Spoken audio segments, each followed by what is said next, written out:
លិនកែសសូបិនស្រូបស្រង់មាឆិនមិនស្របចិនដា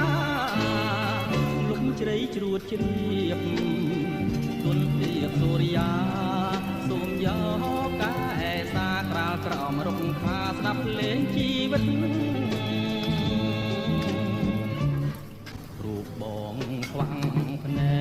ករាប់បែកទៀតចូលអើយទៀតចូលជួបកែបណ្ដោលកាតូលដងទៅលើម៉ែដួងចិត្តលោកកៃលវិញចត់ខ្លាយជាផ្អែមឆ្អិតទឹកមុនអមរិទ្ធរៀមដឹកជូនស្រីក្នុងរាត្រីកា